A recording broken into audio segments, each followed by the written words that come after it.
يهودا سنجت تنسن كيسة تندلقه سبحان الله ميلا لا مصيبة أمني بيا فرنجي كيسة جراتو أمريكا أستراليا أوروبا بيا كم كيسة أمني جراتو والكبجة نمني كوبا كنان دفه مكاسيتي أوفو متي كوتة سراب كاسون جروجي غارو سعودين بيا مسلماتي بيا ربين بيتي سي كيسة كاي جيفين مالي فجتي باي أتا أنا كوني أكاك يتي أنا أفقافيدا كندي كيسان كان رفقا فد بيا سلالا لا كابا ربي جرتو بيا مكة مدينة جرمتو بيا نبي إرقما ربي عليه الصلاة والسلام بدي بيا سان كيسة دلقمو بيا فرنجي كيستي نمني كوتة تيتانا سر راقاسو نجرو كوتة متيتانا إسين تنام وان قدومي موكا دوبان دابتاني دونغورا موكا سبران دابتشو متي كوتة متانا نم سر راقاسو نجرو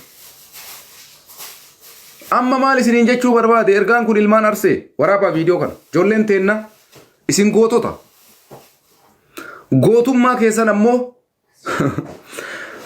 odoo warri kun isin sodaachisuudhaaf propaganda garagaraa oofu akka isinii godhanitti gootanii deebisanii jirtan hojjattanii jirtan hojii dhiirummaa hojjattan garuu gowwaan tokko yoo ati goota jettee jajje haga boolla bu'ee duutti hin dhaabatu arsiin gootaallee qaruuteedhaallee arsiin gootaallee hayyuudhaallee gowwaa goota ebaluu jettee otirraa sirbitu taalee samii tokko sanii miti isteeppii beeka akkatti deemu beeka akkatti ijjatu beeka akkatti dubbatu beeka akkatti lolu beeka akkatti injifatu beeka tokko ammoo garuu goota yoo ati jetteen laa ilaaha illallah dhugaa sitti himaa ufii isaatii ufannisa diqqishuma isii ati bakka amileetti kenninee jegnootaati jennaan tushaa qabatee ufii ufannisa goota jechuu isaatii bar ummanni arsii garuu ummanni sikkoomandoo wanni kanarraa kophaa isin godhu isin gootummaallee obsallee hayyummaallee beekumsallee akkasii qabdan tokko gaafa ati sirba itti bantee goota akkasii jettee irraa dhiichisuu jalqabde nama biraa ajjeesuu miti siin jaabar jarri kun amma barumsa dhabuu irraa wanni akkanaa dalagame tokkoffaa hayyummaa dhabuu beekumsa dhabuu barumsa dhabuu irraa tushaa qabatee nama ofii fannisu jira jechuudha amma ergaan ani isinii dabarsuu barbaadu maalinni isa dhumaa irratti eessaaf akka deemu isinii gala jechuu dubbiin kun namoota goonni nu malee hin jedhu jedhu kabiraa gootan seene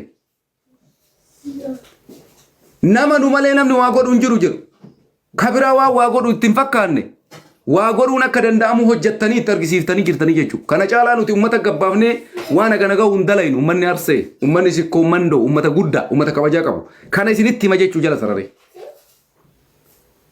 wallaalaa yoo ati goota koo jegna jettee faarsite ufii fajjeesaa siin jaabar amma wanni argine kana gootummaa miti wanni ilma hiyyeessaa muka duubaan dhaabatanii itti oofan gootummaa yoo taate dirree waraanaa dhaabattee Itoophiyaan har'a xilaataan kokkee wal qabdee jirti biyyi teenna Itoophiyaan Masriin Eeltiraan Itoophiyaa marsin edanii lafa dhiitaa jiran goota kataate maaliif biyya keetiif galtee aarsaan kafalle goota kataate maaliif biyya keetiif hin lolle kuni gootummaa miti jechuudha maaliif ree hawaasa miidiyaa irratti ebaluun sun goota warri ganda sanii goota jedhaanii uummanni miidiyaa irratti jarri kanuma dhugaa se'anii muka hudduu namaatitti dirgim gootummaa biraas seenka muka nama hudduu kaa'uun ammoo gootummaa osoo hin taane wallaalummaa fi barumsa dhabuudha waan biraa waan nuuf keessaa qabu hin jiru gootummaan meeshaa qabattee xilaata kee wajjin kuftee kuffisuudha akkasii beekna duraan gootummaa ka har'a muka hudduu nama kaa'u kuni hoyyee tiktookii ebaluun sun jegnaa afaaniin namni miidiyaan jedhuun kanaaf wanni agas ga'u gifiin sun dalagamee jechuu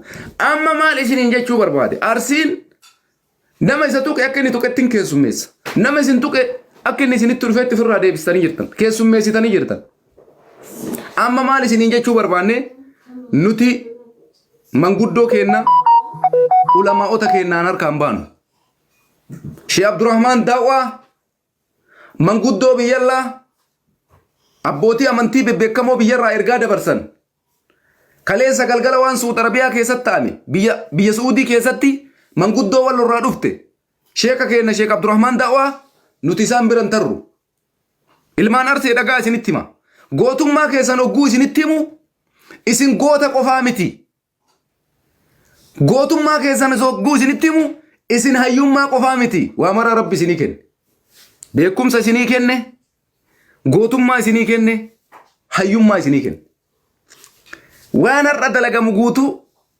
dalaydan garuu namni nu hajaju jettanii ummata biraan hin geenne waan xilaan isin godhe hundaa gootan namni nu haa faarsu jettanii bakka jirtanitti gootonni arsee harka ofiidhaa. Beekumsa jechuun isa kana.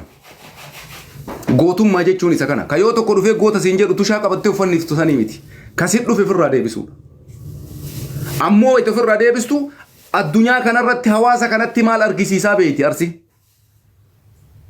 Nuti dhaloota akkasiiti. Ayyuu jala guddanne ka.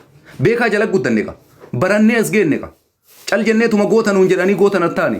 Barumsaan, beekumsaan, hayyurraa dhaallee manguddoo kennarraa akkami maaltu hawaasa bira ga'uu qaba, maaltu hawaasa bira ga'uu hin qabne, maal hawaasaan ga'uu qabna, maal hawaasaan ga'uu hin qabne, yoo maal goone hawaasa keenya biratti banna, yoo maal goone hawaasa keenya bira jaalatamna manguddoo kennan nu barsiise. Gootummaallee akkasitti dhaalle. Garuu warri amma faarsan kun maal godha? Ilma namaa duubaan viidiyoo itti qabee muka itti kaa'ee addunyaa poostii godha. Yeroo kana inni maali beeytanii goota jechuudha.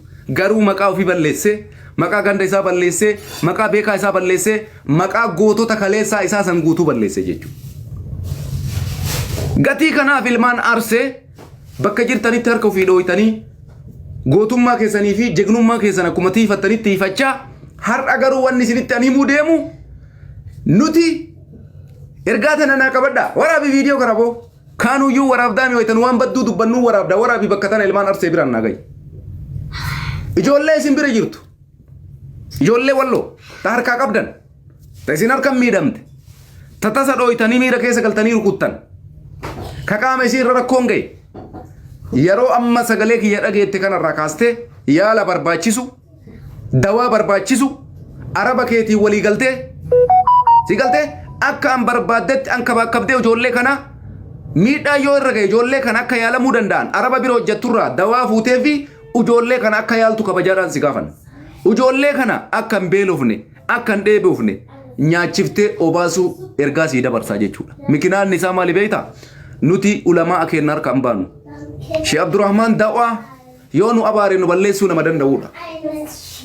Sinii gala yoo nu abaare sheekni keenya yoo nutti mufate nama nu balleessuu danda'udha. Kanaafuu nuti sarraan hin tarkaanfannu. Hin dhaabbanna. Hin dhaabbanna isaan biran tarru. Yoo dhaabbannus ammoo namoota kana ka isin harka jiran haala kanaan kunuunsuu qabdan jechuudha. Haala kanaan kunuunsuu qabdan. Akka ijoolleen kun jajjabaatanitti gad hin dhiisina. Namoonni biraa qabanii gidduu kana keessatti miira kana qabanii ijoollee har'a rakkoo keessatti dadhaban kana dhimma biraa itti bayuu waan ta'aniif ijoolleen kun akka isaan jajjabaatanii wayyoo argatanii yoo dandeessan dalagaa iyyuu galcha. Badii namoonni tokko tokko dalaganii miira keessa galamee wanni kun dalagameemi. Namoota kana yoo dandeettan yaala dawaa barbaachisu kennaa fi obaasaa uffata isaanii irraa miicaa nyaachisa uffata itti kaayaa dalagaa barbaadaa fi dalagadhu abboo nuti abboota keenya biran tarru nuti manguddoo keenya biran tarru nuti ulamaa'ota keenya biran tarru tuffattanii jechuudha waan jarri kun godhaa jiran dhiisanii garuu hogguu kana isiniin jedhu sodaachuuf osoo hin taane ulamaa'ota keenya Sheekh Abdurrahmaan Dawaa manguddoo wallorraa dhuftee jecha san dubbatte. Ergaa biyyarraa ulamaa'onni keenya ergan san irraan hin tarkaanfannuufi jechuudha. Nuti aaqilaa beeki. Hayyummaa keessan akkanatti isiniif ni himnaa jechuudha. Kanaafuu nama isin harka jiru nyaachisaa obaasa. Warra goota yoo ati jetteen muka ofii isaati iyyuu bitti kaa'u kanniin isaaniif hin miti. Ulamaa'ota keenyaaf jecha. Gootota teenna, manguddoo teenna, abbootii amantaa keenna nu qabaniif jecha. Isaaniif jecha waan dalagamaa jirurraa dhaabbadha. Nama harkaa qabdanis akka inni miidhamne akka kotteen takka irraa hin cabne fayyaa isaa guutuu eeydanii gaafa namni sun akka gadhiifamu ragaa namoota gugurdaa irratti yoo harka keessan